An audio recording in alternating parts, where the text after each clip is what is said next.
Not a bad writer. You think so? Mm-hmm. Good style, nice imagination. I think he's a very talented man. Well, thank you very much. Oh, it's nothing really. There's room B, room A. I wonder where room E is. How should I know? Are you going to the Waterbury lecture? No, I'm not. Let's find out where she's going. Oh, Excuse me. I'm sorry. Where's the Waterbury lecture, do you know? Aren't you Owen Waterbury? Yes, I am. How do you do? Follow me. Where are you taking us? Room E. Are you a student or a teacher? I'm a student. Oh, advanced or beginner? What do I look like? Well, You look very advanced to me. Oh, Mr. Waterbury, good evening. how do you do, Mr. Kilbride? You're right on time. We almost didn't get here. I was doing his laundry, and we had to wait for it to dry. His underwear is still wet. I brought a friend, Mr. Ronnie Hastings. Oh, how do you do, Mr. Hastings? Hey, let me get you a chair. No, never mind. I'll sit in the bleachers.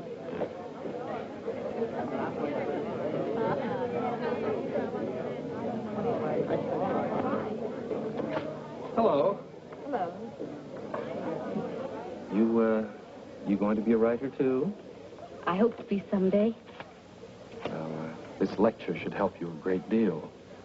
He's a great writer, isn't he? Oh, yes. Of course, he gets most of his ideas from me. Excuse me. Yes? You're sitting in my seat. Oh, I'm terribly sorry. Good evening, Miss Gaylord. Hello, Mr. Scott. Anybody sitting here? Yes, Clarence Henderson. But he's out sick tonight. Well, then why did you make me move? Oh, Clarence and I don't speak. Oh, well... Attention, class. As I promised you, our guest speaker tonight will be none other than Owen Waterbury, author of the new bestseller, Last Year's Love. Mr. Waterbury. Oh, louder, louder. That's enough. I understand that most of you hold all sorts of jobs during the day, and yet you've been studying the technique of writing in the evening. Now you're ready to take your pen in hand and go out and conquer the world. You know, I'm hardly the person to tell you how to write because I don't follow any rules. Today, the writer is asked to keep one eye on the bestseller list, the other on art.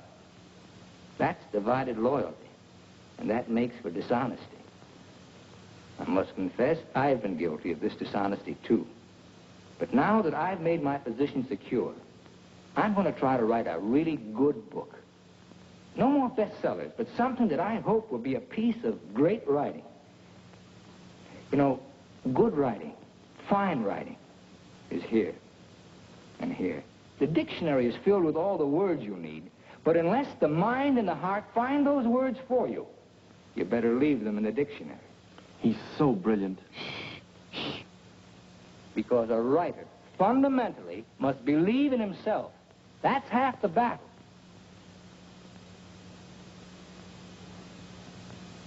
I'd like to interrupt my little talk for a moment to say that I'm going to be in a position to help somebody here in this class. Beginning tomorrow, I'm going to need a secretary. I've already placed the request with the University Placement Bureau, and man or woman, whoever qualifies, will get the job. That's very nice of you, Mr. Waterbury.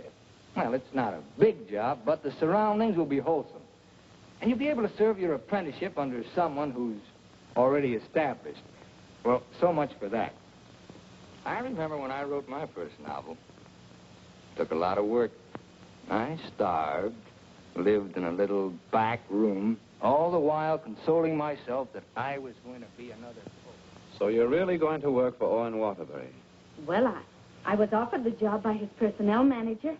I've heard a lot of weird stories about Owen Waterbury. Oh, you hear weird stories about any famous person. Why, last night his talk was actually inspiring. Steve, do you realize you've been here 5 years? Well, isn't that a little too long for anyone with my ambition? Where does Mr. Waterbury do his work? Well, his personnel manager said in his apartment. Apartment? Well, you can't expect a writer to work in an office, Mr. Harris. I want to write, and I think he can show me how. Who knows? After a year with him, I might even be autographing copies of my own book in one of your bookstores. By taking a course in Owen Waterbury. And getting paid for it at the same time. I'm going to miss you, Steve. Oh, no, you won't. After a week, you won't even know I've gone. Not true, but good luck anyway. Well, I could make a big speech, but I think you know how I feel about everything. You've been wonderful to me. I understand. Steve. Yes? Call me sometime, will you? We'd like to know how you're getting on. I'll call you tonight, after I get the job.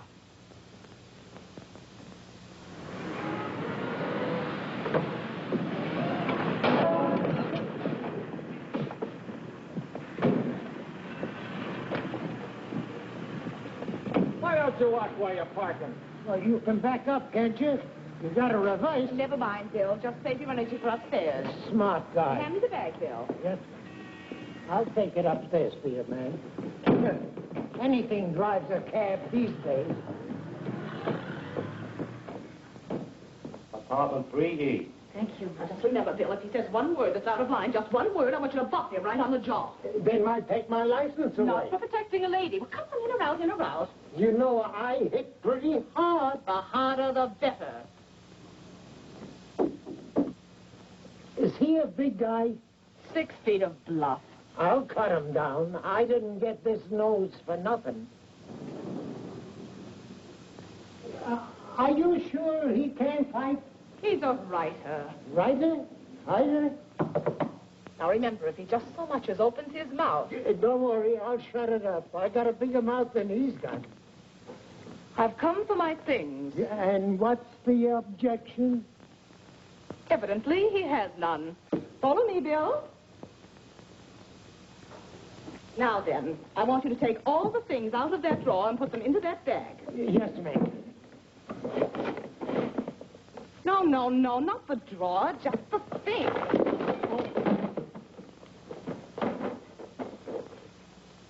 Oh, come in. Come right in. That's right.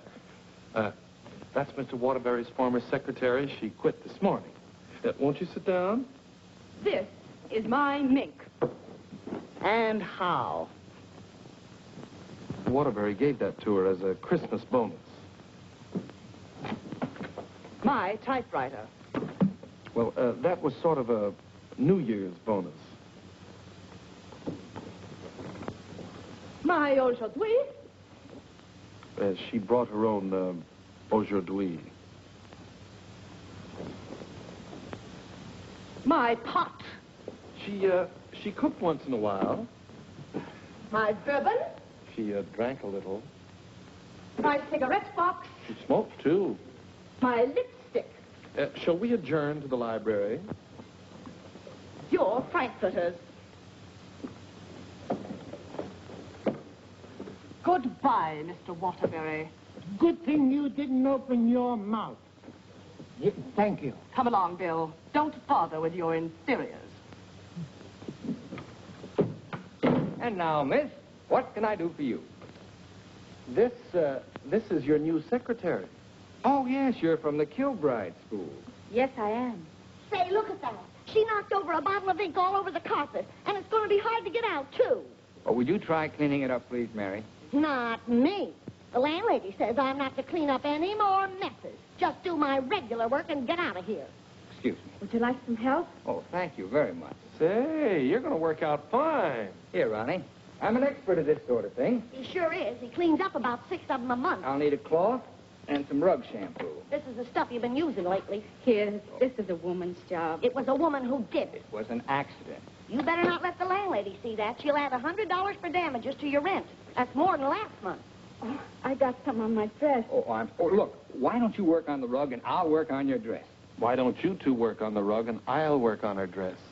I'll work on my dress. I'll work on the kitchen. Do you like hot dogs? Occasionally, yes. Fine, we'll have them for lunch. And for dinner, we'll have steak.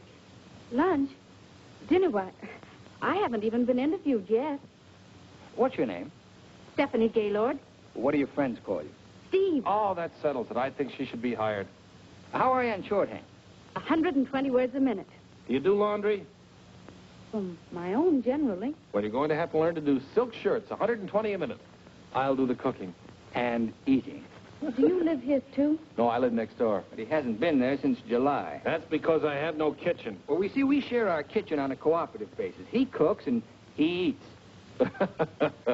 You know, Owen and I went to school together. I was in kindergarten, and he was in the 8th grade. Then I went to high school, and he was still in kindergarten. And then I studied piano and became a character in every Waterbury book. And what were you in last year's Love? I was the chorus girl who studied piano and was very bitter about the world. Where'd you work before? Who, me? I was secretary to Charles Harris. He owns the Harris bookstores all over the country. And how is Mr. Waterbury's latest novel doing? Second only to the Bible. Oh, well, he won't like that. You married, Steve? No, I'm not. Please, Ronnie, I'm not interested in whether or not Miss Gaylord is married. Oh, no. My biscuits are burning. I've had married secretaries before, and, well, their husbands were a little troublesome. They were murder. His working hours are very peculiar.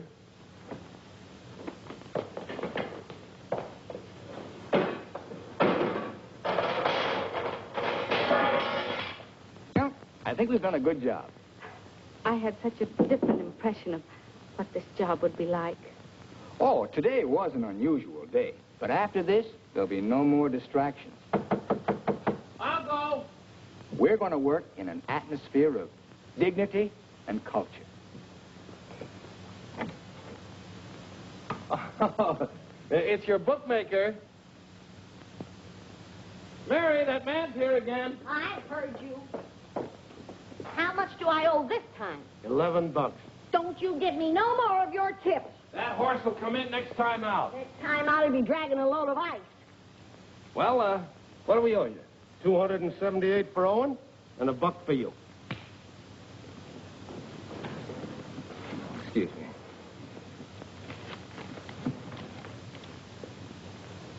Here you are. I'll have to owe you mine till next week. You want to wager today? Well, I haven't looked them over yet, but I'll give you a call. And no more 50-cent bets. The boss don't like them. Where was I? You were telling me that everything here was dignified and cultural. Oh, yes. Now, Steve, about your other duties. I'll go. Did you just have an interview with my daughter, Mary Hastings, about a secretarial job? Why, yes.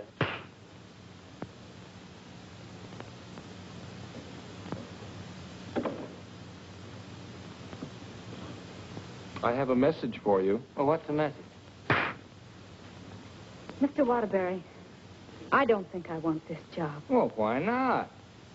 Well, when you spoke at class last evening, everything seemed so refreshing. And when I read your novels, they were filled with such quality and high purpose. And I'm afraid all that's spoiled now, so no harsh words, no hard feelings, just get somebody else. Well, if that's the way you feel, Miss Gaylord. Are you walking out on Owen Waterbury? Don't beg the girl to work for me, Ronnie. Just call the agency and get another girl. Now, you know you don't mean that. We both like this one. Are you going to let me out of here, or do I have to call the police? They're here already. I came for the end. Mrs. Reeves, I just mailed you a check this morning. Oh, you always do that, knowing full well that I only live downstairs. Any damage this month? Oh, it's been a very, very uneventful month. Oh, the carpet again. Mercy! This fish belongs here. And this duck up here, you throw the whole room out of contour. Mrs. Reeves, if you'll excuse I heard me... some screaming just outside the door. New secretary? Well, yes. You being hired or fired? Miss Gaylord has just been engaged. Oh, too bad, Mr. Waterbury, because something moved in the apartment upstairs would just fill your every requirement. Well, unfortunately, Mrs. Reeves, the job has just been filled. Well, I want you to meet her anyway. Felicia! Coming, Mrs. Reeves.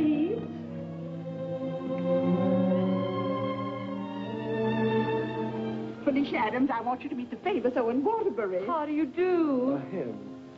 How do you do? How do you do? Felicia came to California to get into the movies. Now, who does she remind you of? Oh, now, don't tell me. Let me guess.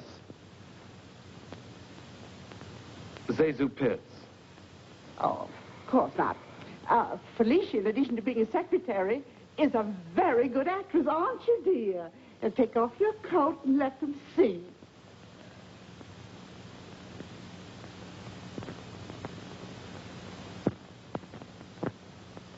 She's got a lot of talent there. I thought you'd think so. I was a model back in Texas, but I came out here for a career. Daddy's financing me. A friend of yours? No, my father. Perhaps Felicia could play the heroine in your next novel when it's made into a movie.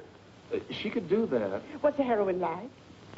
It's a girl from the South. Why, I'm from the South. How perfectly coincidental. She's trying to hook a rich man.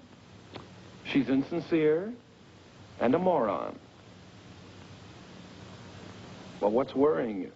Well, I'm not so worried about being insincere, but as for being a moron... Now, don't worry about that. You could act like a moron, couldn't you, dear? I could try. Oh, I'm going to dramatic school. Maybe they can teach me to be a moron.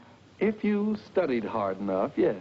It'd take a lot of work. Look, Mrs. Reeves, I haven't even started my novel yet, and it doesn't look as if I'm going to if I'm continually interrupted. Well, we'll leave and let you work. Oh, Ronnie, I'm having a party for 50 guests tonight, and I'm expecting you to entertain for us at 9. Is it informal, or shall I bathe?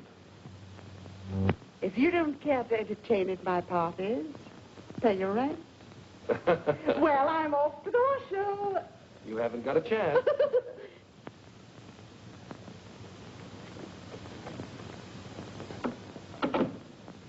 You know, ever since her husband died and left her 7 buildings, she's been a peeping Tom. Now, come on, Steve, let's you and I prepare lunch. Look, I stayed only because I didn't want to cause a scene in front of your landlady, but I'm really leaving now. What an idea. What an idea. Take this down. Come on, take it down. Get the pen. Well, where's your pen? When you're going to have a pen, you can't start a job like this without a pen. All right, I'll find a pen for you.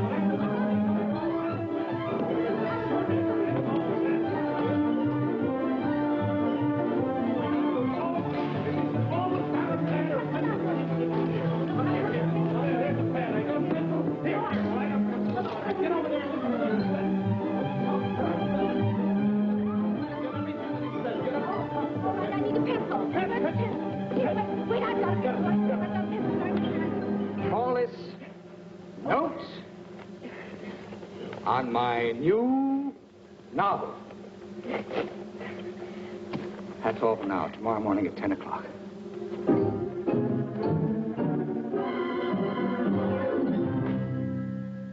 He's incubating. He's incubating at last. Come along. You always start a new novel. Yes, always. I remember on last year's Love, I was baking a cake. All of a sudden, he called me out, and I had to start taking dictation. And I couldn't go back until he was through dictating. At 3 o'clock in the morning, we sat down to chocolate-covered ashes.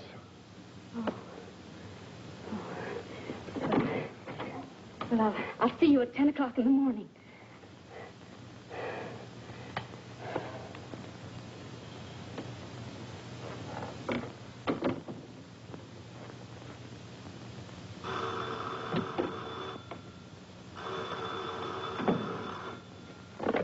Hello?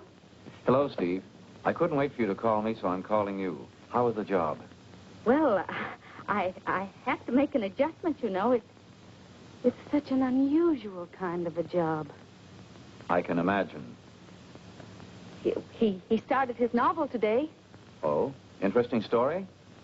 Well, he didn't get very far into it, but I'm sure it's going to be wonderful. He seems so excited about it. Look, Steve, let's have dinner one night this week. Well, I'll call you the first night I have free.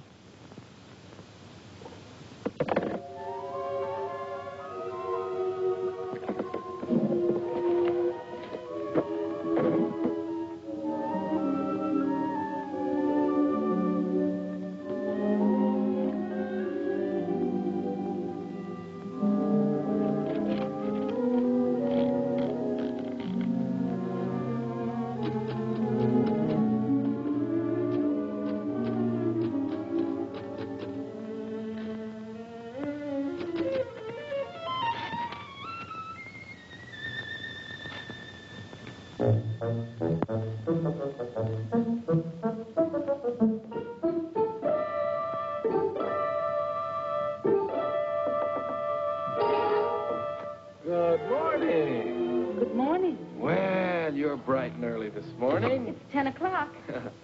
Say, did you ever think how you'd look in mink? Well, I see you've got your pad. Keep your pencil poised. The genius is still dressing. I'm making potato pancakes for luncheon. He's in a sour cream mood today. If you need anything ironed, I'll be in the kitchen ironing. Good morning, Steve. Good morning. Right on time. Let's see, where did I leave off yesterday? Notes on my new novel. Yeah. I'll go.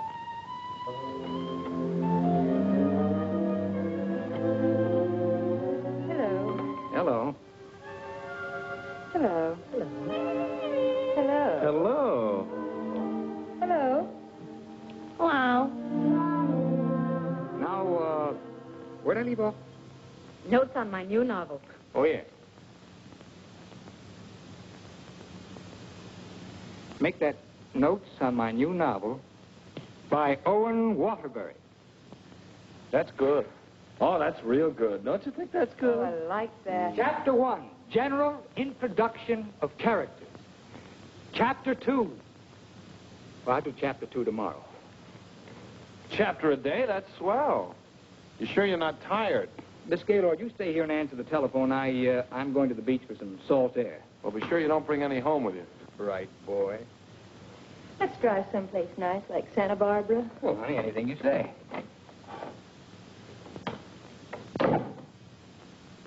Don't pay any attention to him.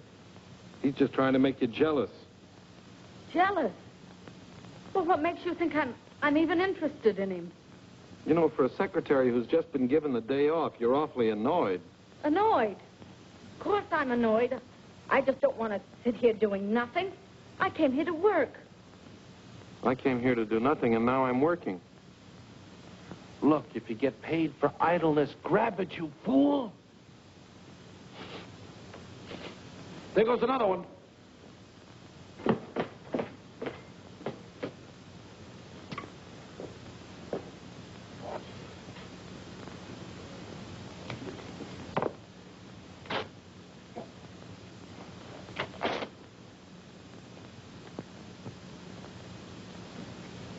Look, I'd like to ask you a question. Yes?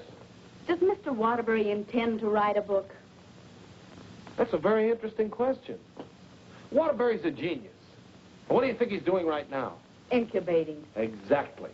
And whenever he goes through a mood like this, a great book comes out of it. I'll bet he does a lot of writing tonight. Why, honey, you're jealous.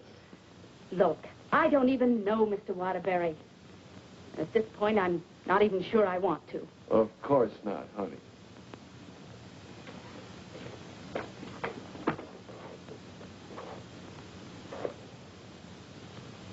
Say, can you tell me what I'm doing wrong? Everything. Here, let me have it. How can you get so many wrinkles in it? Well, he's tried 16 laundries, but he still likes my work best. These are good shirts. We're good shirts. You know, I just thought of something. What?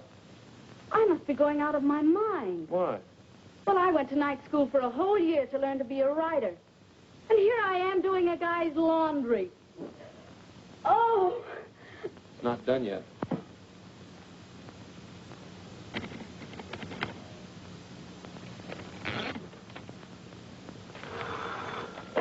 Hello?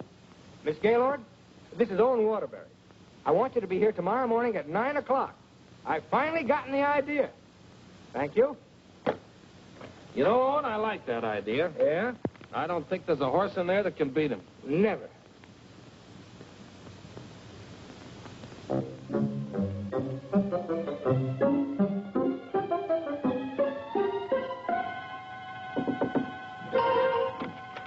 Morning. Morning? Oh, leave your coat on, Steve. The taxi will be here in just a minute. Got a pair for her? Well, she can use mine. Where are we going? To the races. The race. Haven't you ever been? I've never in my life. Swell. Always lucky the first time. Come on. But what about that idea you had that... Oh, that can wait till after the third race. Look, I got a horse in here. Look, Mr. Waterbury, I don't think I ought to go along. Say, are you complaining about being paid to go to the races? Come on!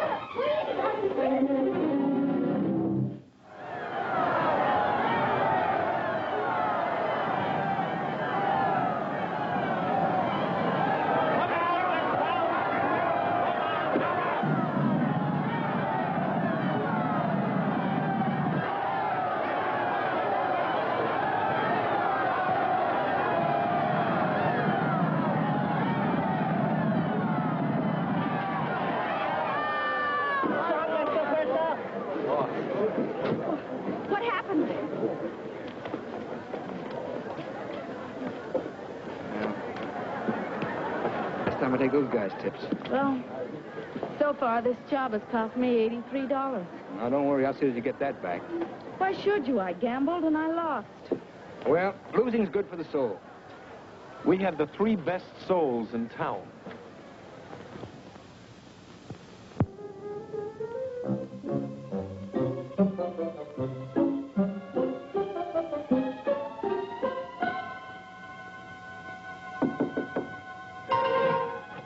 Good morning. Morning. Well, leave your coat on, Steve. The plane leaves in 35 minutes. Plane? Where are you going? Las Vegas and get back the $83. Las Vegas? I can't go to Las Vegas with you. Well, are you objecting to being paid while working? Paid?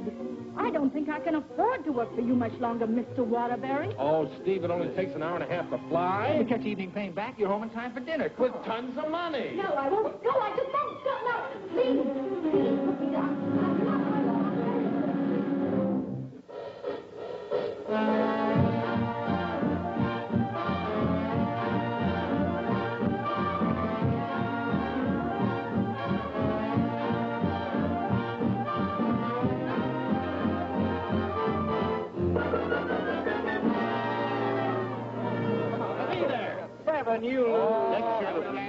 Right here. No story, Studer. No dollar bets here. When do you think you are? Los Angeles? Hit the road. Hit the road. Baby, here we go. Come on. Hey, oh, the easy way. What is your point? Four the hard way. Hard way, 4. Hard way, 4. Baby, here it comes. Here she is. 4. 7, you lose. 7, you lose. Standing on my right again, huh? When are we leaving, Mr. Waterbury? Leading, I'm stuck 3,000. But you said we'd catch the midnight plane. There'll be another plane at 2, darling. Next shooter, please. Grab the right shooter. Come on, let's go. I thought working for a writer was going to be so uplifting. Perhaps you lose. Perhaps you lose. See what you did? But I didn't do anything. She didn't mean it. What are you grinning about? I'm betting on crap. Everything was going to be so intellectual. Perhaps again. Too bad, lady. Are you doing that on purpose? What did I do? You're doing all right, honey. What's her point? Her point is craps. Can't you make anything but craps? I was going to meet only literary people. Craps, Smith. You're my dream girl. Never saw that before. Don't make any more craps, understand? I'll tell him when he comes in. Keep your mind on the dice. Put this all on 7. She's bound to make this 5 for one. You know, I'm writing a novel too, Mr. Waterbury. It'll be a honey. A 2 and a 1. Correct. 4 straight. Get out of here. That's it. What's wrong? Keep your mind on the dice when you roll them.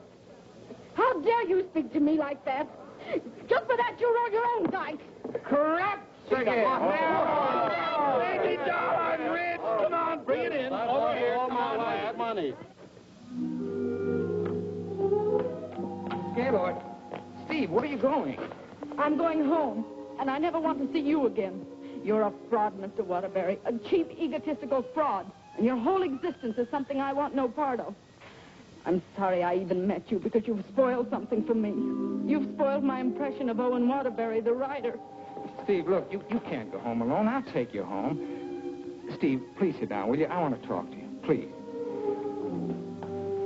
Steve, honestly, this gambling, it's an insidious thing. It changes a person. I'm really terribly sorry.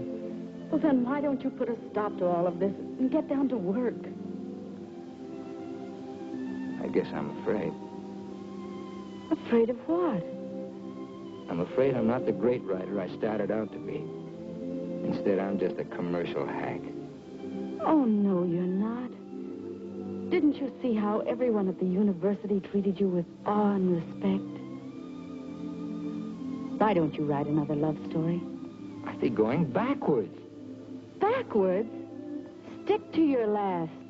You know the story of the clown who always wanted to play Hamlet? If you keep telling yourself you're a failure, you'll be one. If I try another love story, will you work for me? If you work, I'll work for you. Thank you. I'm poor again. I just switched to 7s.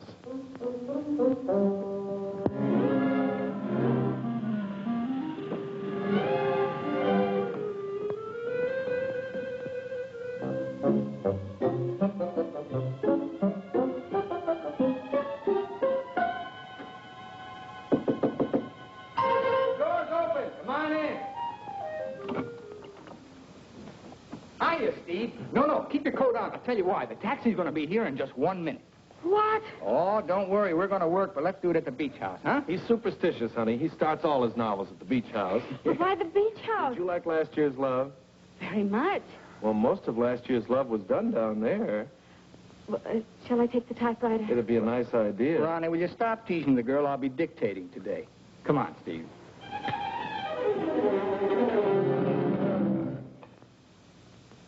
I'll dictate this in outline form, and then I'll polish it up later. Yes, Mr. Waterbury. This is the story of a successful novelist who began to die, morally and spiritually, until a girl came into his life. And then the whole world seemed changed. He'd seen her one night while delivering a lecture to a short story class. There were so many faces looming up in front of him, but he saw only one, hers. Wistful, delicate, exquisitely beautiful. Without her knowledge, he arranged to make her his secretary because in that fleeting moment, in that single instant, he knew he was desperately in love with her. One day, he asked her to go to his beach house and work there because he wanted very much to tell her the way he felt, but he lacked the courage. Mr. Waterbury, Miss Gaylord, when I'm working, I don't like to be disturbed. Sorry. Where was I? He wanted very much to tell her how he felt, but he lacked the courage. Oh, yes. Now here she was, seated before him, tender and fragile as a poem. He had looked around a corner to corner, and there she was. Oh. What's the matter? Oh, I broke my pencil. Here you are. Let's continue. He was tempted to take her up in his arms and sweep her to the summit, but he didn't dare. He knew very little about her, yet there was nothing else he needed to know. As he strode up and down the room dictating, he looked toward her polka dot necktie. What's the matter with you? Nothing. Oh. Where was I? Polka dot necktie. Oh, polka dot necktie. He was impressed by the loveliness of her hair, her soft blue eyes, her delicate mouth. A breathing, living thing that made him exalted and inspired. He wanted to take her in his arms and smother her with kisses and drown himself in the beauty of her soul, but he was a coward. How do you like it? It has possibilities. Suddenly he threw caution to the winds. Leaned over and kissed her. She melted in his arms and offered no resistance. Wordlessly, they held one another in silent embrace. Whoa! You've got the wrong girl, Mr. Waterbury. I'm really leaving you this time, and don't you ever try and get in touch with me again. I don't even want my salary check. You can save it for the next victim. And if I ever see one of your books again, I'll burn it!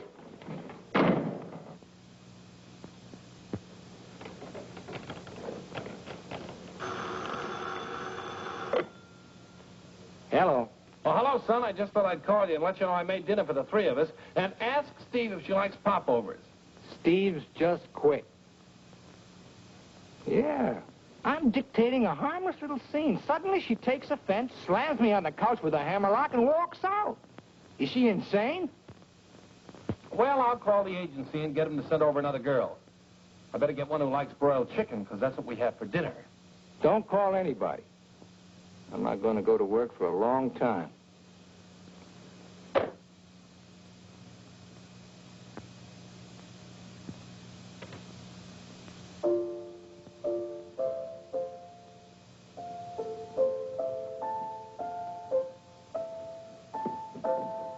Come on, will you get out of here so I can wash these keys? I'm composing. Composing? I haven't heard a good song out of you yet.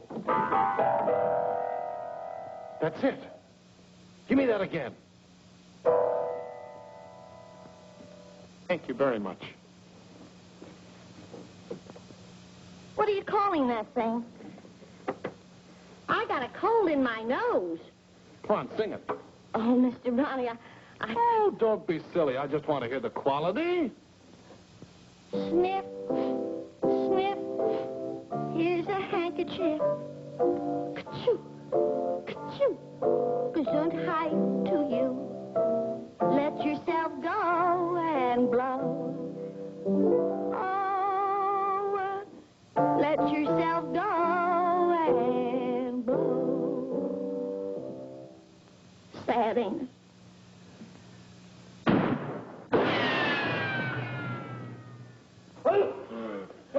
I have to have some water. Some water. Water in the kitchen. Well, I can't go in there. The place is on fire. Here, this was the water. Oh. You and your cooking. You and your popovers, they don't pop, they explode. Call the fire department. The fire department, they just put water over everything. I can't. Oh.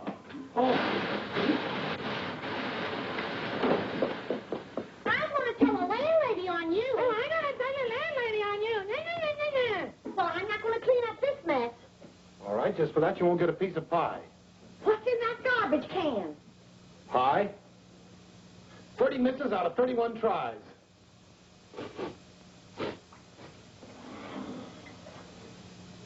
$31 misses. Well, at least the roast chicken's safe. What's that? Roast chicken? How can you pour roast chicken? Well, I had to roast it in the pressure cooker. It melted a little. Oh, he'll have his dinner out tonight. Well, so am I. You don't think I'm going to eat this horrible mess, do you?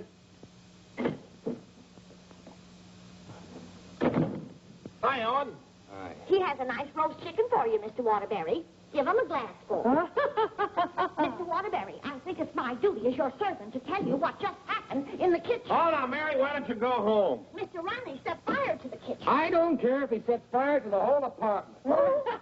You see, Tattletale? A lot of good it did you. I'm going to tell the landlady on you, and you too. Well, what happened down at the beach house? Will you stop asking me silly questions? I told you on the phone. She quit, that's all. Well, she had some nerve. But I don't need her. There's a lot of other secretaries. Of course there are. Just as capable, efficient, and just as cute. Sure. We never did find out how good she could type. Well, I'll call the agency and get another secretary. No. I got a better idea. What you gonna do? I'm going to pack. Where you going? New York, change of environment. I'll work better there. Gonna get rid of the apartment? Yep. Well, what's gonna happen to me? What should happen to you? That's a very unfair question. Boy, I'm not going to let a little thing like a secretary throw me off balance. Never in a million years. I got a life to live, too. Wonderful, beautiful, exciting life. I got a book inside me, a great book, full of intensity and scope. Oh, you know something, Ronnie? I'm glad this happened. I'm down to earth now. What happened? Well, you can still use it. Elsie called. She's, sorry she quit in a huff, and she apologized for the cab driver. See? That's what Steve will be doing tomorrow. Calling and apologizing, but I won't be here. Say, what am I running away for anyway? I'm not afraid of her. That's what I like to hear. That's the real Owen Waterbury. Listen, call Elsie. We'll take her out to dinner. We'll take them all out to dinner, a different one each night. I'll go and change my apron and be right back.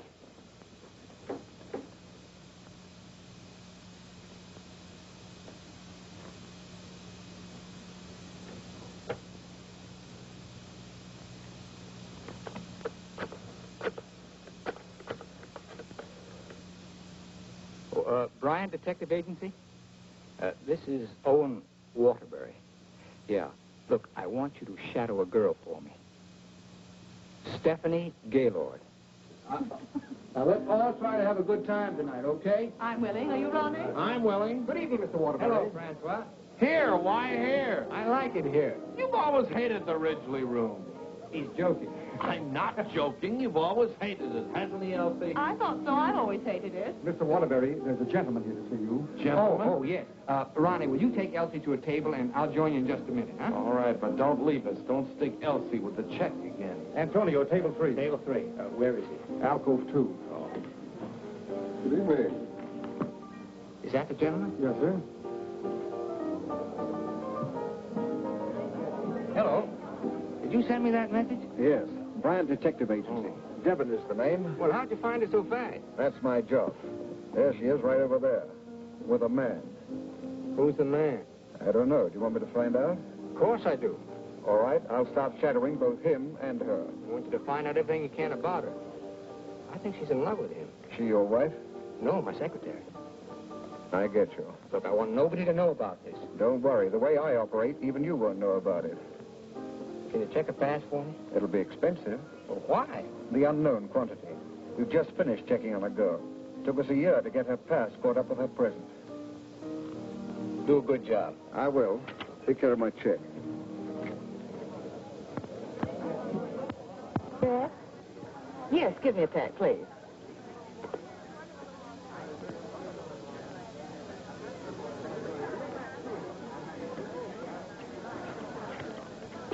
Thank you.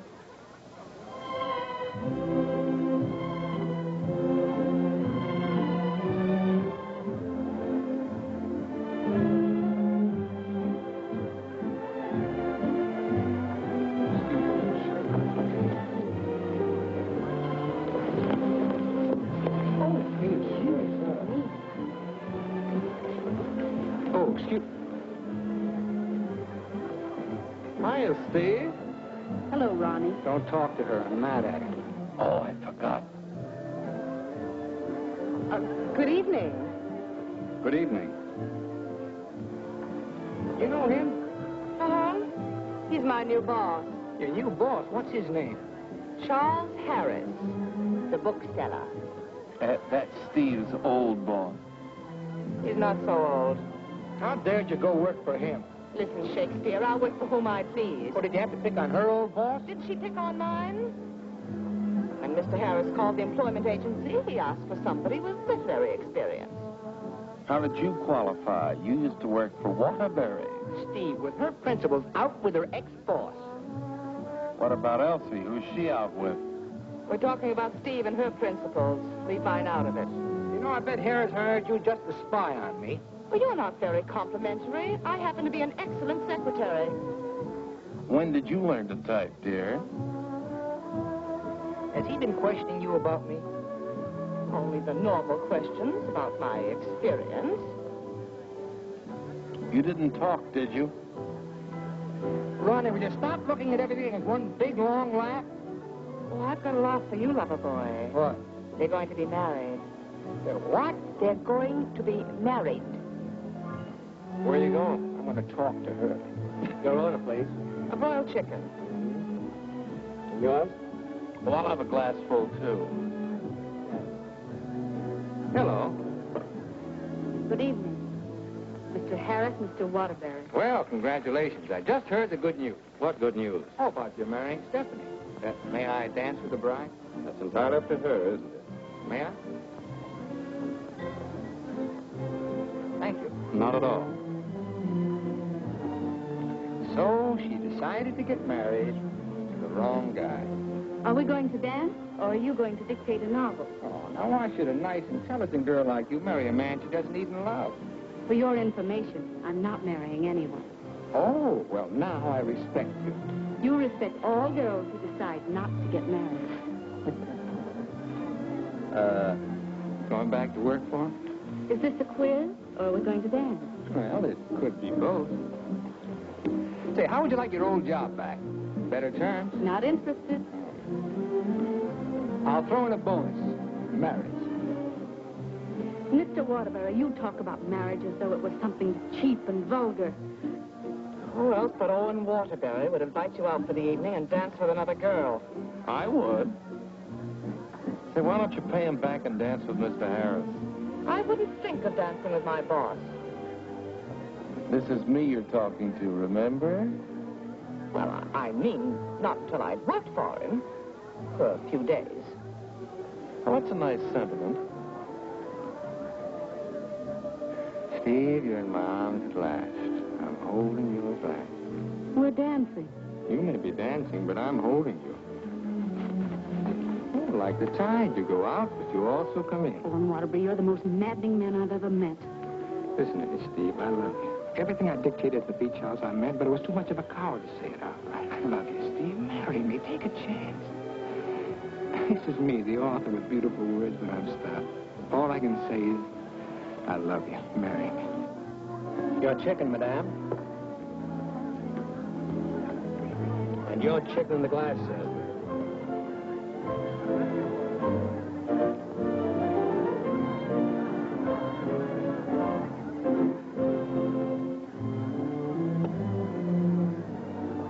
Harris looks lonely.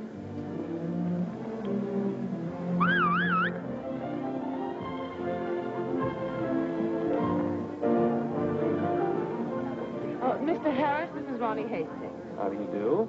Won't you sit down and have a glass of broiled chicken? Thank you. I think I will.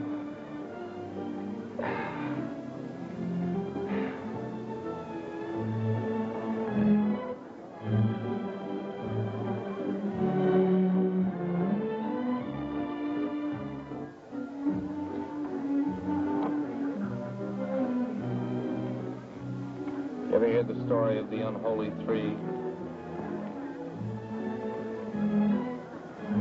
If you don't mind, I think I'll be running along. Mr. Harris, would you mind taking me with you? Not at all. Well, who's going to take me? You watch the floor show.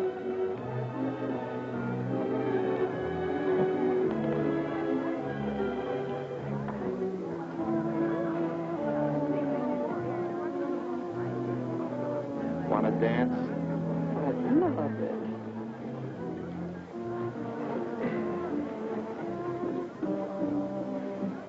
Are you a gigolo? After tonight, I think I will be.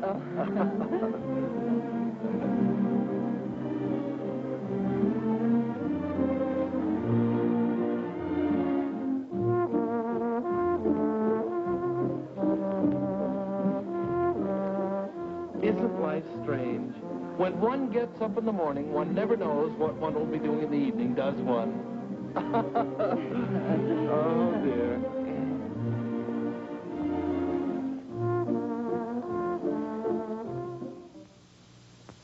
And in addition to the office supplies, please order one Remington electric typewriter for the outer office. Mr. Harris's office. Just a moment, please. Hello? Yes. What? When? Thank you. Goodbye.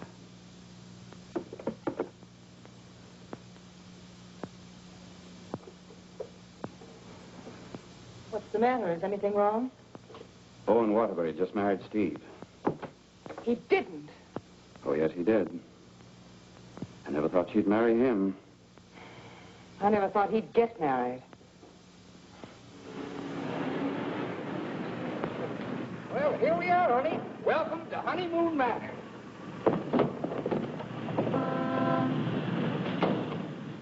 Congratulations! Hi, you're right. May I be the first to kiss the bride? Or am I the first? I'm not a very wide-awake bride. Honey, let's get some sleep and then we'll go over to the beach house, huh?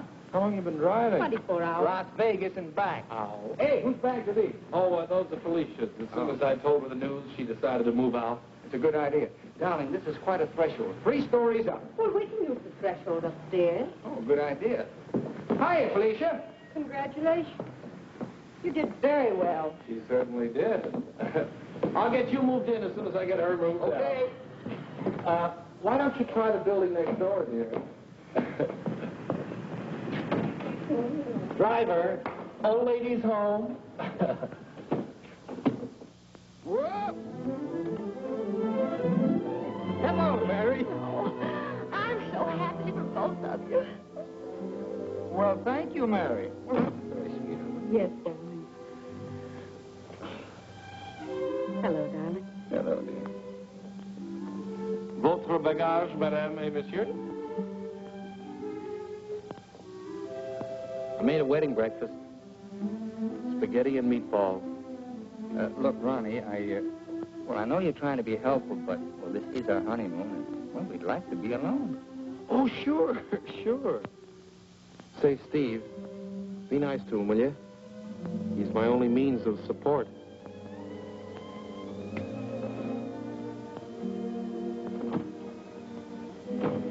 Darling, are you glad you married me? Well, what a question to ask me now. Well, it was on the spur of the moment, and you do change your mind, so... Darling, I'll never change my mind about you. You're the first nice thing in my life. Could you tell me where is apartment 3E? Who are you looking for? Isn't that the business of the people in apartment 3E? It's the next apartment down the hall, sir.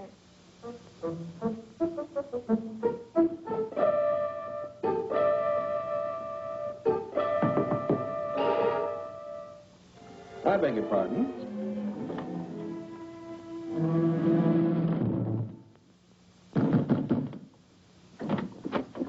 Yes, and what can I do for you? I have a message for Mr. Waterbury.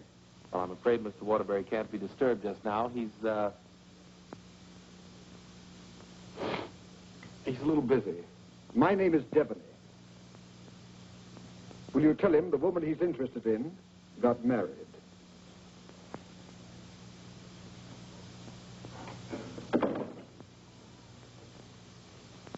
Hey, Owen! You got a minute? Ronnie, what is it now? There's a fellow was outside, said his name was Debney. He had a message for you. I don't know any Devneys. He said the party you were interested in got married. Well, congratulations. So did I.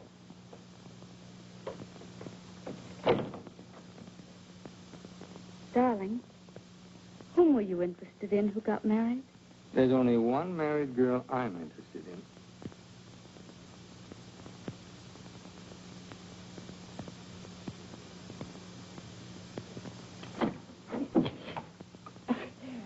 You tell Mr. Waterbury I won't see him right away, and I mean immediately. Owen! Horrible Hannah's here. We call you that affectionately, dear. Now what is it? Oh, excuse me. I didn't know your secretary was working late. They're married. Married? Well, as his wife, she might as well be in on this. Just what can I do for you, Mrs. Reed? I've come for the rent. But I paid you the rent on the first, Mrs. Reed. I've had to make a new rule, Mr. Waterbury. I don't take bad checks. When'd you make that rule? Since you moved in. Darling, do you happen to have $485 in the bank? I think so. Well, could you write me out a check till I get this thing straightened out? I can't understand how my account got so low. That $6,000 for the crap game? Oh, yes. And the $2 for the marriage license? One has to live. Thank you, dear. Thank you, Mrs. Waterbury. I never thought I'd ever call anybody Mrs. Waterbury. Oh, well, I'll just walk you down the hall. Oh, thank you, Ronnie. Is this any good? She's loaded. Well, I suppose an explanation is in order. You don't owe me an explanation. Oh, but darling, I want to explain. Oh, excuse me.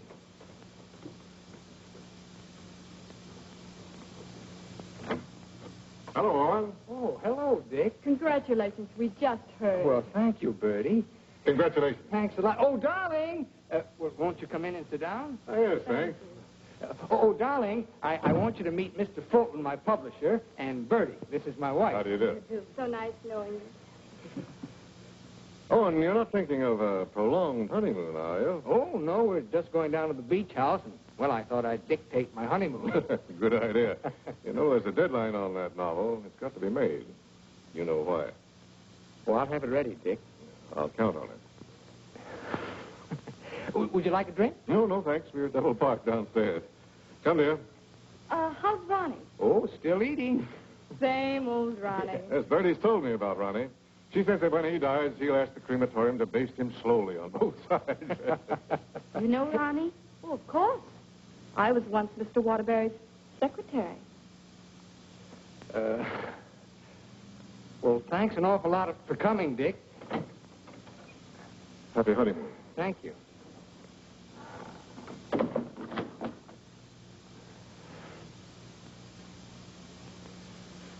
Darling, why did Mr. Fulton look at you so accusingly?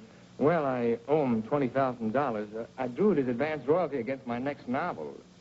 And that mink coat Mrs. Fulton had on, is that one you gave her? Oh, Bertie meant nothing to me. I'd written a bestseller, and I was throwing money around like water. You can always take it back and give it to Mr. Fulton as part payment. Oh, darling, I'll get you 100 mink coats. Darling, I don't think I can afford 100 mink coats. After all, paying your rent will keep me broke. Honey, did you marry me for my money? No, but I'm beginning to think you married me for mine. Look, darling, let's get out of here. We're never going to be alone here. Honey, I know a perfect little mountain cabin away from publishers and landladies. And secretaries? Well, except you. And I'm going to work. I promise you. I promise you.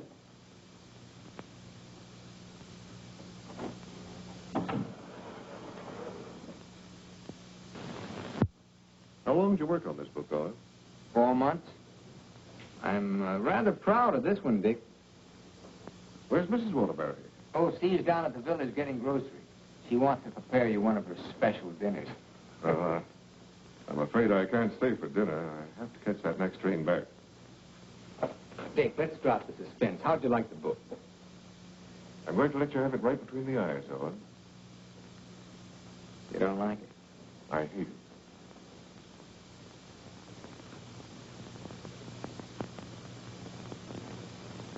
It's just about the worst piece of drivel I ever read. If I were to publish this, Owen, it would ruin you. Fortunately, I found another book to use in its place. What's the matter with me, Dick? Am I through? Of course not. Every top-flight novelist has a bad book in him. But how am I going to pay you back your money? Well, don't worry about that. I'm sorry, Owen. Darling, I got some of that wonderful venison. Why, hello, Mr. Fulton. It's so nice seeing you again. Miss Waterbury. Do you like venison? Well, I'm afraid I can't stay. Oh, why not? I've got some very important business in town. Well, I'm very sorry. I was going to fix you one of my special dishes. Oh, I'm sorry. Well, some other time. Goodbye, Mrs. Waterbury. Goodbye, Mr. Fulton. Goodbye, Owen. Goodbye, Dick.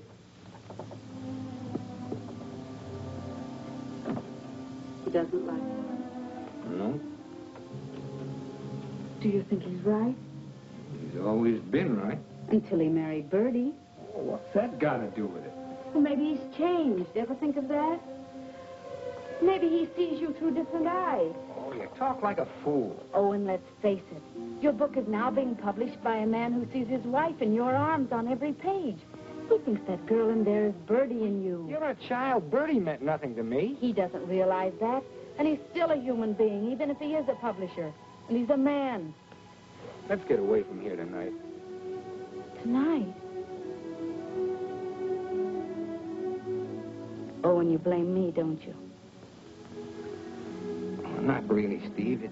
It's just that it's so distracting to have a man's wife as his secretary, too. I've got to try another book fast, and I'm going to have to get myself another secretary. So I'm fired, is that it? Oh, Steve, it'll be better for both of us if I work by myself. It'll give you a chance to work on your own book. I'll make dinner.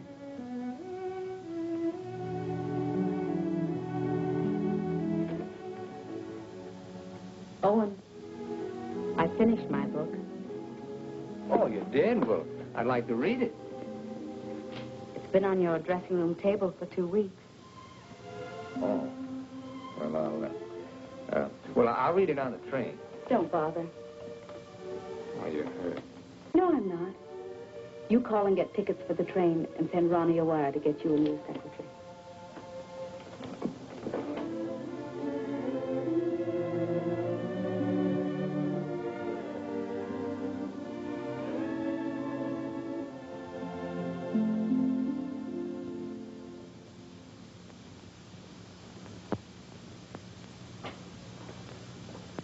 Oh, hello, Mrs. Waterbury.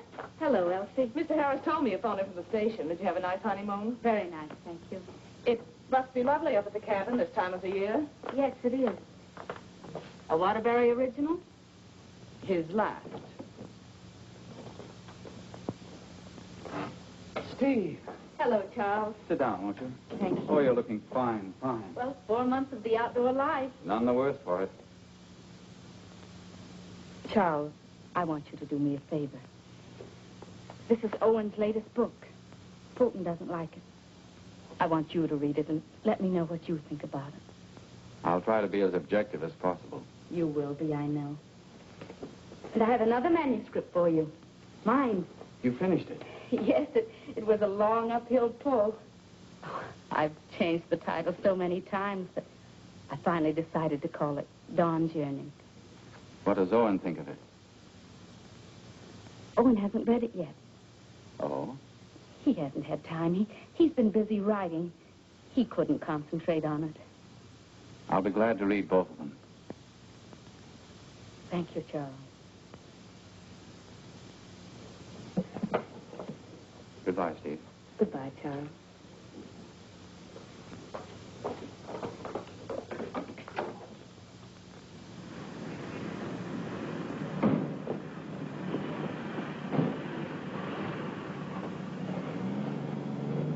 I was on the 3rd floor, but I can't find the Waterbury apartment. Well, here's Mrs. Waterbury.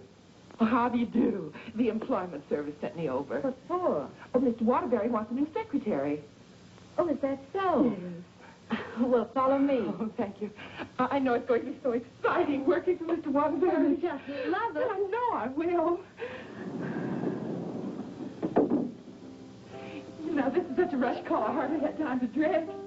Dress beautiful. Oh, thank you so much. You know, I make my own clothes. Oh, really? Yes. Come in. Come right in, Miss. What did you say your name was? Hilda Schneebacker. Miss Schneebacker. Owen, darling, this is your new secretary. How do you do? This is my husband, Owen Waterbury, and this is Ronnie, our next-door neighbor. How do you do? Can I get you something to drink? Have you any beer? Well, I should say we have. And we have pretzels, too. You know, I could just drink a barrel of beer. What did you ask for on the phone? I thought they knew our account. Dope. Oh, don't bother.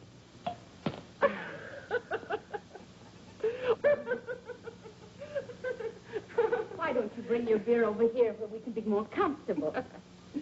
Oh, do you do laundry, Miss Schneebacher? Just shirts and socks. I don't like to do sheets. Well, sit down, please. How are you on handicapping the horses, Miss Schneebacher? Oh, yesterday I picked 2 winners. Played them both right on the schnozola. Oh, and I think she's enchanting. What size coat do you wear? Do you have to wear a coat on the job? Oh, Mr. Waterbury likes to give all his employees mink coats for Christmas. Oh, I wish I'd known that. I could have saved the skunk's life. I wonder who she means. I'm going to love this job. You're all so nuts.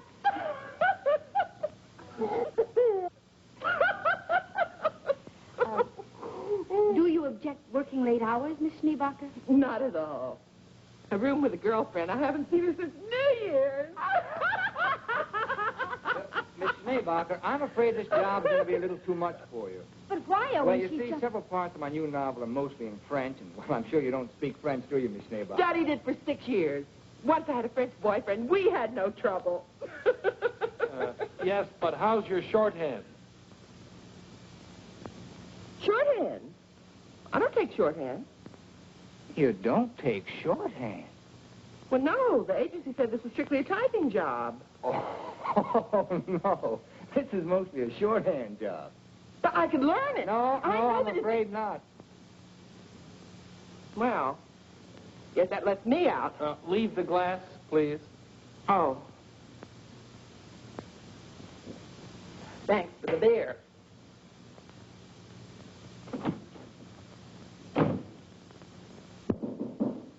That must be the next one. The next one?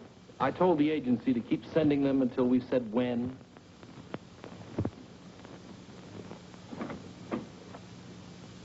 How do you do? Is this apartment 3E?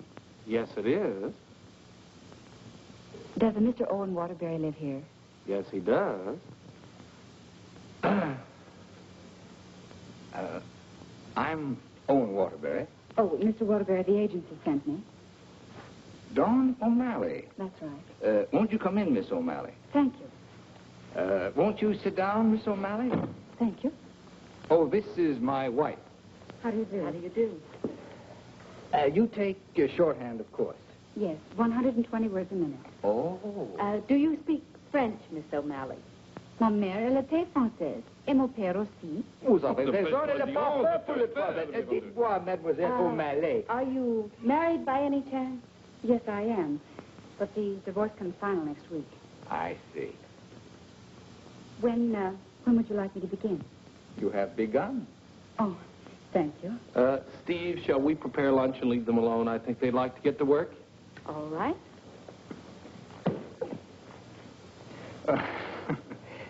Tell me, did you ever work for a writer before? Yes, once about 3 years ago. But I'd rather not talk about it. Oh, well, why not? Well, he asked me to work late one evening and began getting a little fresh. So I called the police. All I want to do is work. I guess the publicity ruined his career. But he deserved it. Don't you agree? Yes, I do. How about lunch, Miss O'Malley? Oh, I've already eaten, thank you. And you, darling? No, thanks. I'll skip lunch today. You will just love living in this building, Mr. Scott. And you'll just love the Waterburys. They're so bohemian. Crude. I'll go. Oh, hello. Hello, Mrs. Waterbury. I want you to meet your new neighbor, Sylvan Scott. He's moving out of the bachelor apartment upstairs that Felicia used to have. Yes, I know, Mr. Scott. Hello, Stephanie. How nice. Come in, come now, I want you to meet the important member of the family. This is the great Owen Waterbury. Oh. How do you do, Mr. Waterbury? And How do you do? This is It's a horrible Ronnie Hastings. Hello. new secretary. Yes, she was just hired and I was just fired. Mr. Scott's a writer, too. My building will be just crawling with them. Yes, Mr. Scott and I went to night school together. We sat next to each other.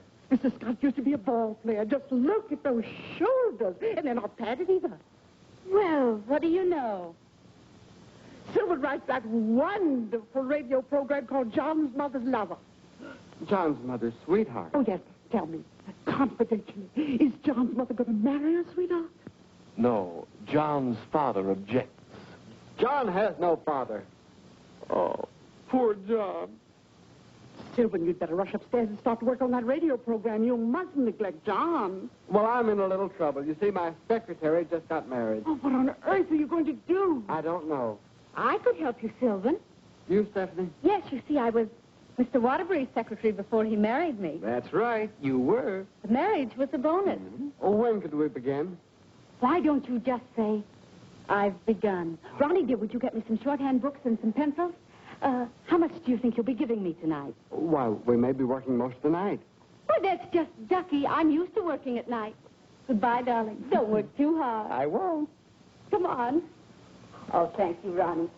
Bye. Well, I seem to have fixed everything up. You certainly have. Well, I guess I'll run along. Must you go? I was just poisoning the tea. Oh, Ronnie, you're such a kidder.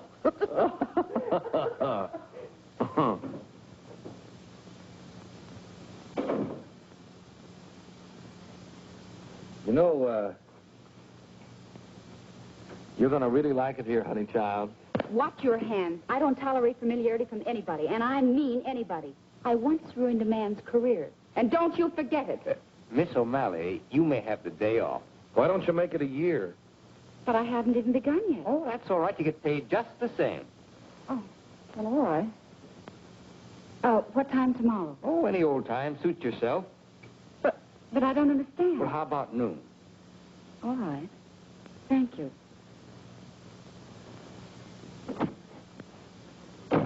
Well, you were saying something about poison tea? I mixed it. I get firsties. Now, where was I? Sound of footsteps. 3 people. Thank you. Sound of footsteps. 3 people. Door bang. Door crash. Door slam. 2 shots. 3 screams. Siren. How does that sound? Well. It's bedlam. John, I'm in love with your mother. And tomorrow, I expect to be your father. John's going to be a father, and I'm the first to know. Now I don't have to listen tomorrow. But, Father, I'm older than you are. John's older than his father?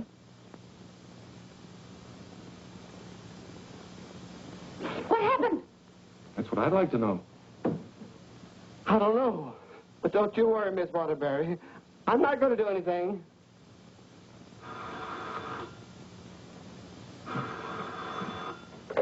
Hello. Hey, they just turned out the lights. Who's calling? This is Charles Harris speaking. I'm sorry to be calling at such a late hour, but I must talk to her. They just turned out the lights. Will you keep quiet? This is her husband. No, she's out for the evening. She's right upstairs. And I don't know when she'll be back. Didn't you hear me? I said they just turned out the lights. Darling, may I borrow a light bulb? I don't care what you do. What's the matter? I'm going to a hotel in case you're interested. I'll go to a hotel. After all, this is your apartment. No, it isn't. You pay the rent. Ronnie, will you take this up to Mr. Scott, please? Oh, and you can't possibly be jealous of that man upstairs. Why, he's utterly harmless. Boy, you really had me fooled. Why do you say that? Charles Harris just called. Have you seen him, Steve, since we came back? Oh, and it's terribly late, and I don't like cross-examinations. After all, we're two adult human beings, and we should be able to trust one another. Don't smile it away with pretty words, Steve. Have you been seeing him? Yes. All right, then this is it. But I only saw Charles Harris for one reason. I took him your manuscript. He knows a great many publishers. Please don't. It's too late for that. I felt at the nightclub you were in love with Harris, and I knew he was in love with you. After all, 5 years is a long time, and I was a fool to think I could break it down. I never loved Charles Harris. Well, you never loved me. You were in love with a schoolgirl notion of a popular novelist. I really try to play this straight with you, Steve, but I guess I made a beautiful mistake. Owen, I was in love with you before I met you. Something in your writing, the tone, the feeling, the quality appealed to me so much that I used to imagine your books were written just for me. It's true, I built it up in a schoolgirl way, and I was so caught up in it, I guess I would have married you the night you lectured in class. If you'd stepped off that platform and asked me, I would have married you. Just like that. How can you talk to me like this? I put you way up there, too, Steve. But you tore it down in the cruelest way any woman could. You once called me an egotistical fraud. But what about you, Stephanie Gaylord? What have you been? Go ahead, phone him. He's waiting for you. Owen!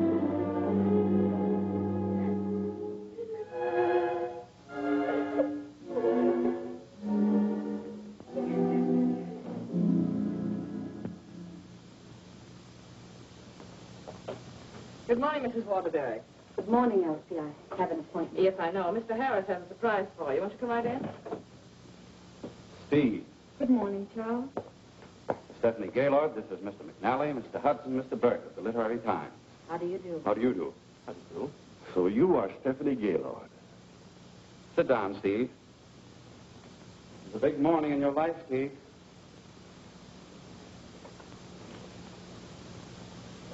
Mr. McNally is head of the publishing house in New York. He flew down this morning. That's why I called you so late last night. We've read your book, Miss Gaylord. How long have you worked on it? About 5 years. I'm recommending it for the McNally Winslow Award for first novel by an unknown. I didn't know you were going to show my manuscript to anyone. I couldn't do anything else after reading it. But don't you see what this will do to Owen? What has Owen got to do with it? Well, Owen's the big guy in my family, and his novel's just been turned down. And if this happens on top of that, it would just about destroy him. He has to have a sense of importance. He's lost all faith in himself. You mean your husband would feel a sense of competition with you? You don't understand, Mr. McNally. Owen's in trouble. And as his wife, I have to help him climb out of it. Steve, I thought you wanted to write more than anything else in the world. I thought so, too, before I married Owen. What about Owen's manuscript? Did you read it? Yes, it isn't bad. It's good. But it doesn't have what this has. This has greatness.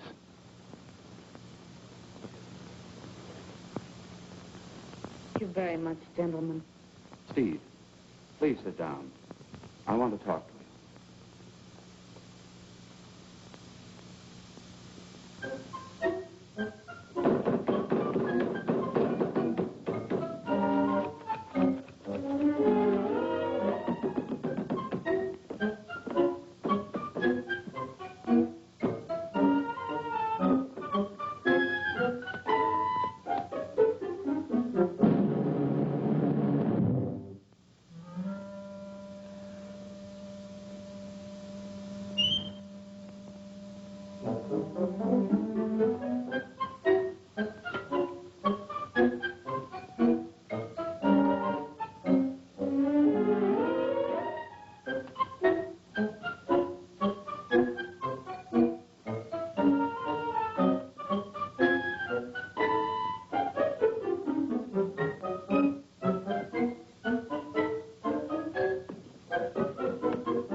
I'm giving your popovers another try.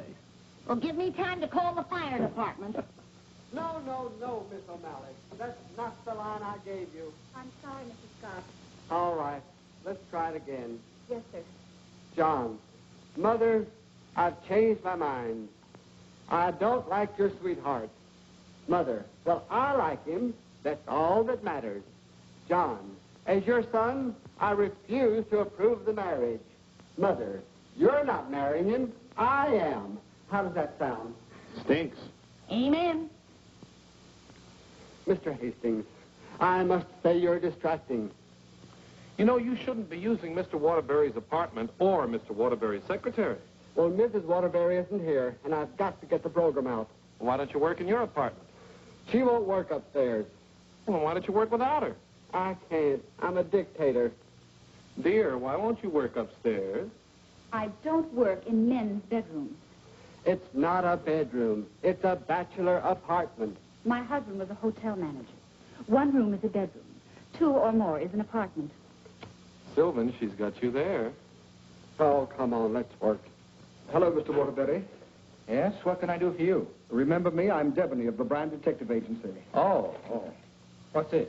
A bill for $845.62. For what? For shadowing and delving into the past of one Stephanie Gaylord. But I married her. We've shadowed married women before. Hi, Owen. Get rid of this guy. You want me to call the police? I am the police. What's this doing here? That's my laundry. Do you expect my wife to do your laundry? Hey, that's a little large for you, isn't it?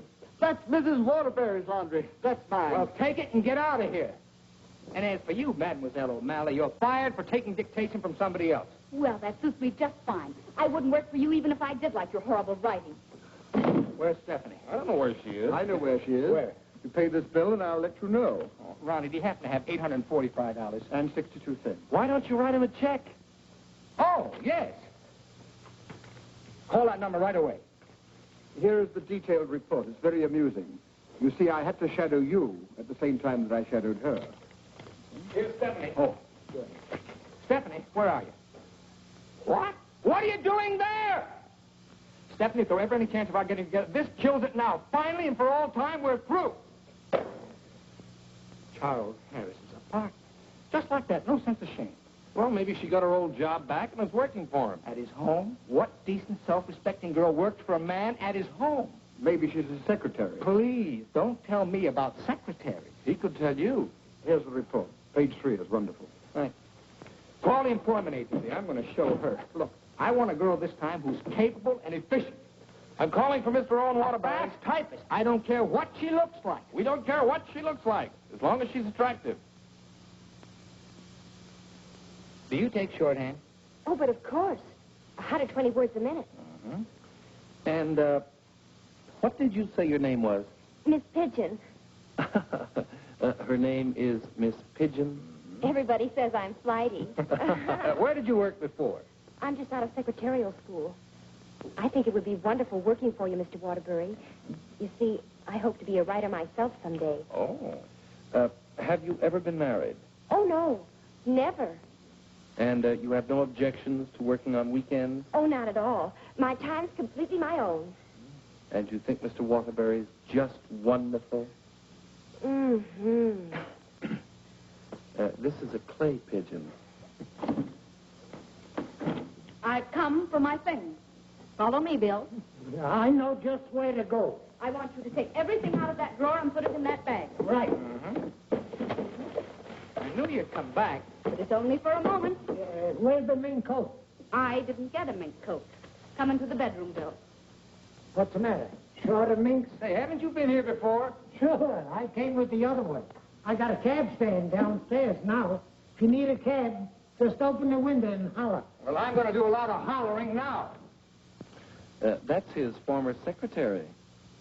Get my bag and things out of the closet. Oh, so you're not in love with Harris, but you go to his apartment. You wouldn't let me explain, and now I'm not going to. Explain? What kind of an explanation could you make anyway? Doesn't matter anymore. You're right, it doesn't matter anymore. Isn't she getting awfully personal? What a wonderful typist. Charles Harris's apartment. Just like that. Just like that. Anything else, miss? Yes, my picture.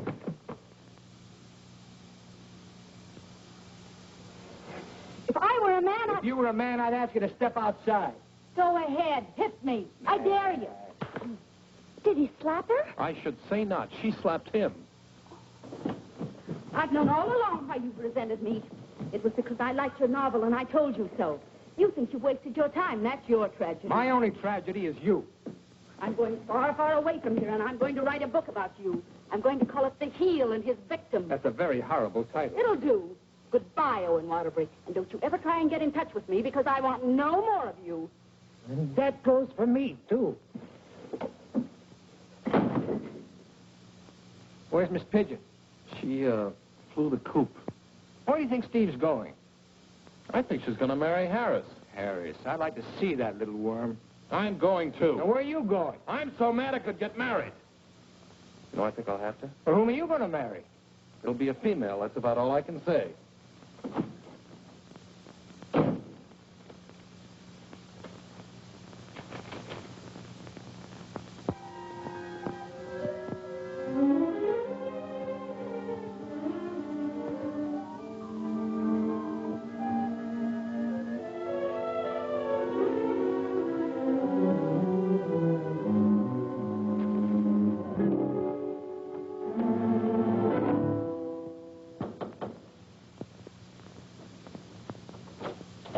I'd like to see Mr. Harris. Your name? Owen Waterbury. Excuse me, sir. And excuse me. I didn't mean to disturb you and my secretary. Your former secretary. Oh, I didn't know you were in the middle of dictation. Your sarcasm is quite uncalled for. Of course, I don't have to tell you what I think of a man who behaves this way with a secretary. You keep out of this, Elsie. Look, Charles and I are going to be married. Congratulations. What? Just where does that leave my wife? How do you suppose she's going to feel about this? She's in love with you, you know. You never deserved to find a girl with Stephanie anyway. You know, Harris, I've always wanted to tell you that I really think you're a crude person. Your motives are very obvious. You've given me a lot of grief ever since I married Stephanie, and I came up here to tan your hide. So put up your hands and defend yourself like a man. Oh, you can't nobody's hide. Oh, listen to me, you fool. Why do you think Stephanie came up here in the first place? Because she wrote a novel and Harris wanted to have it published. But she didn't want that. She was afraid it would hurt your vanity and wreck your marriage. She wanted him to help you instead. Oh, look, I've read your last book, the one Fulton turned down. It's grand, it's exciting, it's wonderful. Fulton's wrong. He's just jealous because of Bertie, and it's all your own fault, Mr. Great Guy. You know, someday Stephanie's going to be a better writer than you are. That's my opinion, and you've always valued it. Here, Stephanie's novel. Read that and really get jealous. You know, you're not going to get her back. She's gone away, and it serves you right. I hope I kicked a little sense into you, but I doubt it. Goodbye, Mr. Waterbury.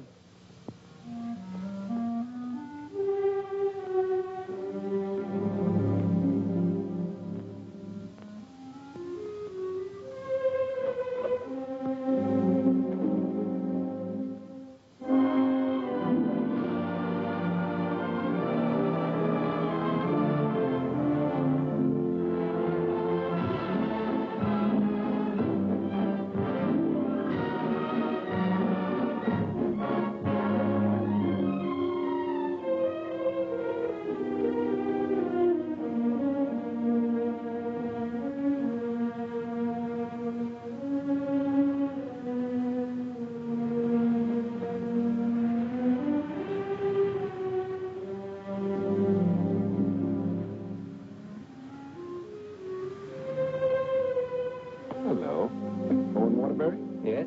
I've got to serve you with these papers. What for? Suit for divorce for Mrs. Waterbury. Thanks.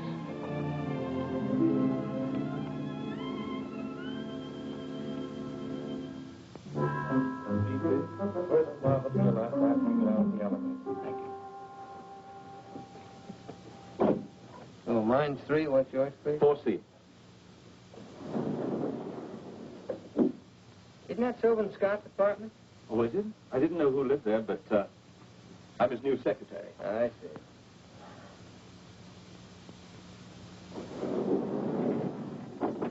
Good luck.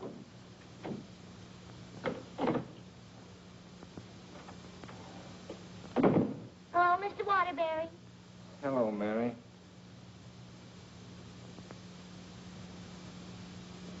You want a drink? Well, I guess so. Mary, did you see Ronnie around? Well, I haven't seen Mr. Ronnie in about 3 days. But I heard Terry got married. Married? See, that's funny. He didn't even invite me to the wedding ceremony. Me neither. Ronnie gets married. I'm getting a divorce. Did you know that, Mary? Mrs. Waterbury's divorcing me. I sure was sorry to hear that, Mr. Waterbury. She was an awful nice person. So was you.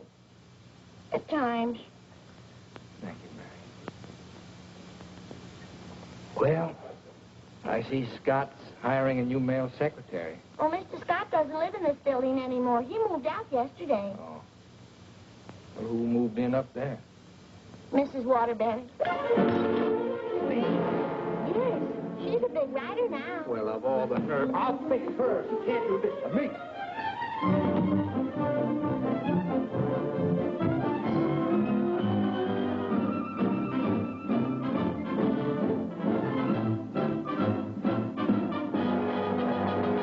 Come in. Yes, what can I do for you? Out. I said get out. But I don't understand. Don't you listen to him. This is my wife. You're his wife? I'm trying very desperately not to be. Didn't you get the divorce papers today? You're still my wife until the final decree, and that takes a whole year. Are you still here? I said get out. Mr. Simpson, you come back here tomorrow morning at 9 o'clock. You'll come back here never. If I find you here again, I'll throw you out on your ear. Hiring male secretaries right under my nose. Right over your nose, dear. And don't be cute at a time like this. Why'd you take this apartment anyway? Because it was the only one I could find, and Mrs. Reeves was kind enough to let me have it. Oh, sure, sure. I thought you'd think I was chasing you, Owen Waterbury. But my living here need cause us no embarrassment. We can be friends, meet in the hallway, and exchange polite little hellos. I exchanged polite little hellos with your friend Harris recently. Elsie was there. You told me all about your book. Oh, you didn't want to have it published because of what it might do to me. That's silly.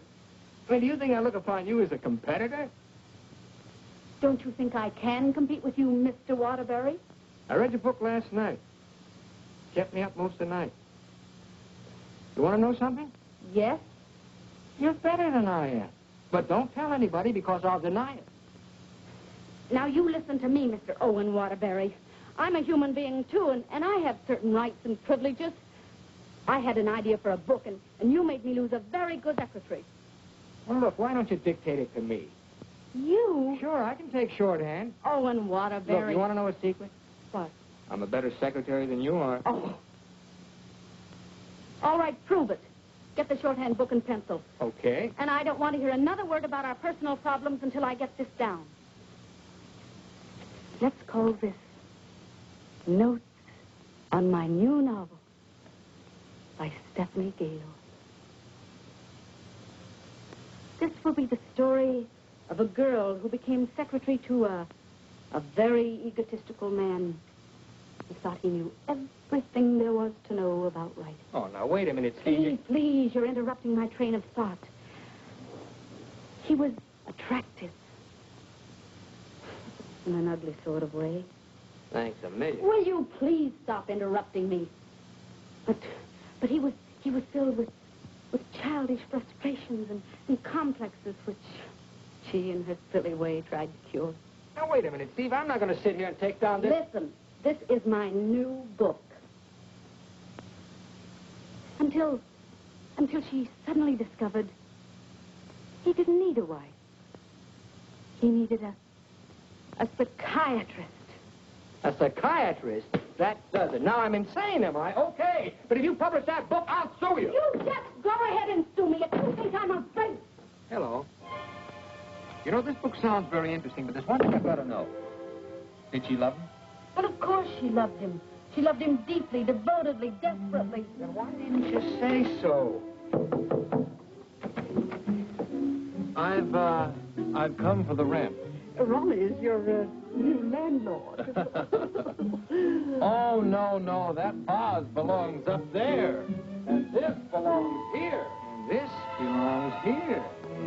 Oh, Raleigh, do.